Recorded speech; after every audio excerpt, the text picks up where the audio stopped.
MSP rate ప్రకటించిన కేంద్ర ప్రభుత్వం మరి రాష్ట్రాలు కొనుగోలు చేస్తున్నటువంటి ధాన్యాన్ని ఎందుకు ఎఫ్సిఐ ద్వారా మీరు కొనుగోలు చేయట్లేదని ఈ సందర్భంగా భారతీయ జనతా పార్టీ సంబంధించిన కేంద్ర ప్రభుత్వాన్ని రాష్ట్ర ప్రభుత్వం ద్వారా అడుగుతా ఉన్నాం. ఆనాటి గత కాంగ్రెస్ ప్రభుత్వాల హయాంలో ఆయా ప్రభుత్వాలు కొనుగోలు చేస్తే ఫుడ్ కార్పొరేషన్ ఇండియా ద్వారా కేంద్ర ప్రభుత్వాలు ఎంఎస్పీ రేట్ ఇచ్చి కొనుగోలు చేసే పరిస్థితి గతంలో ఉండేది.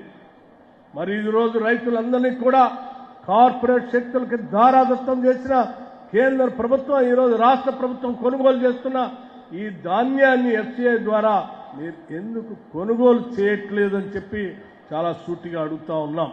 కొనుగోలు చేయకుండా రైతులు పండించిన పంటని ఎంఎస్పీ ధర రాకుండా ఉండేటట్టుగా కార్పొరేట్ శక్తుల దయాదాక్షిణ్యాల మీద వదిలేయాలని దేశవ్యాప్తంగా మీరు చూస్తూ ఉంటే ఈ రాష్ట్రంలో ఉన్న కాంగ్రెస్ ప్రభుత్వం మేము కార్పొరేట్ శక్తుల దయాదాక్షిణ్యాలపైన మా రైతుల్ని వదిలేయం, వాళ్ళు పండించిన పంటని వాళ్ళ శ్రమకి గౌరవిస్తాం, చివరి ధాన్యం వరకు మీరు కొనుగోలు చేయకపోయినా మేము కొంటామని చెప్పి రాష్ట్ర ప్రభుత్వం చివరి ధాన్య గింజ వరకు కొనుగోలు చేసి ఈ దేశ చరిత్రలో చూపించిన రాష్ట్రం ఏదైనా ఉంది అనంటే అది కేవలం తెలంగాణ రాష్ట్రమే.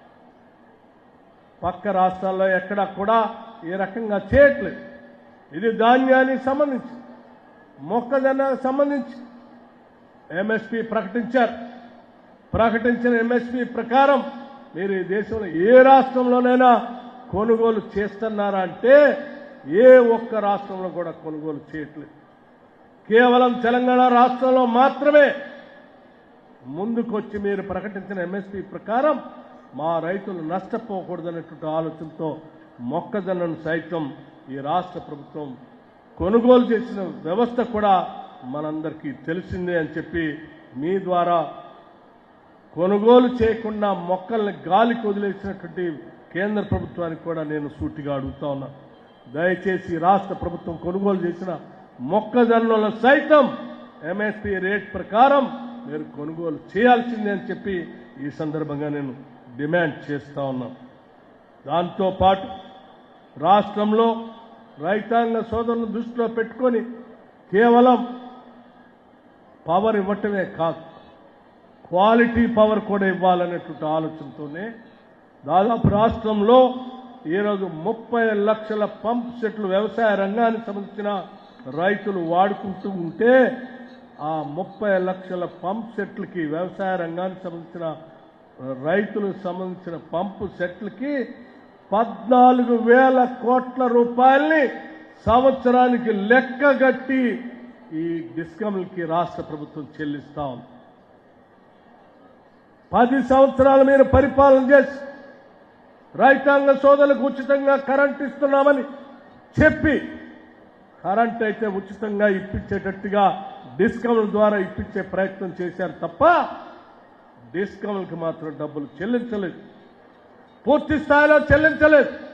అరకొరగా చెల్లించిన డిస్కమ్లన్నింటినీ అప్పులు పాలు చేసి వెళ్ళారు. ఈరోజు డిస్కమ్లు క్వాలిటీ పవర్ రైతాంగ సోదరులకు ఇవ్వాలి అనంటే వాళ్ళ దగ్గర ఆదాయం లేక ఇబ్బంది పడతా ఉంటే ప్రజాప్రభుత్వం ఇందిరమ్మ ప్రభుత్వం ఇప్పుడు వచ్చిన తర్వాత ఆలోచన చేసి ఈ డిస్కమ్లకు సంబంధించి కూడా రాష్ట్ర ప్రభుత్వాలే వాళ్ళకి ఉచితంగా కరెంట్ ఇవ్వని చెప్పి రాష్ట్ర ప్రభుత్వాలుగా మనం చెప్పినప్పుడు ఆ రైతులు కట్టాల్సిన 14,000 కోట్ల రూపాయల్ని రాష్ట్ర ప్రభుత్వమే నేరుగా రైతుల పక్షాన వాళ్ళకి ప్రతి నెల చెల్లించాలని చెప్పి ఈ రాష్ట్ర ప్రభుత్వం ఆర్థిక శాఖ మంత్రిగా ప్రణాళికాబద్ధంగా నిర్ణయం తీసుకొని ప్రతి నెల ఇవాళ డిస్కమ్లకి డబ్బులు చెల్లిస్తున్నాం రైతుల పక్షాన. అట్లాగే రాష్ట్రంలో కేవలం వ్యవసాయ సంబంధించిన రైతులకే కాకుండా పేద బడుగు బలహీన వర్గాలకు సంబంధించిన నిరుపేద కుటుంబాలు ఆనాటి ఎన్నికల కంటే ముందు మేము హామీ ఇచ్చాం. 200 యూనిట్లు ఉచితంగా కరెంట్ ఇస్తామని చెప్పినట్టుగానే ఈరోజు అధికారంలో వచ్చిన తర్వాత ఈరోజు రాష్ట్రంలో 1,25,00,000 వినియోగదారులకు సంబంధించిన పవర్ కనెక్షన్స్ ఉంటే 53 లక్షల కుటుంబాలకి 53 లక్షల కనెక్షన్స్కి ఇవాళ సర్వీస్ తీసుకున్నటువంటి వాళ్ళందరికీ 200 యూనిట్లు ఉచితంగా కరెంటు ఇస్తా ఉన్నాం. Subscribe us and press the bell icon for more interesting updates.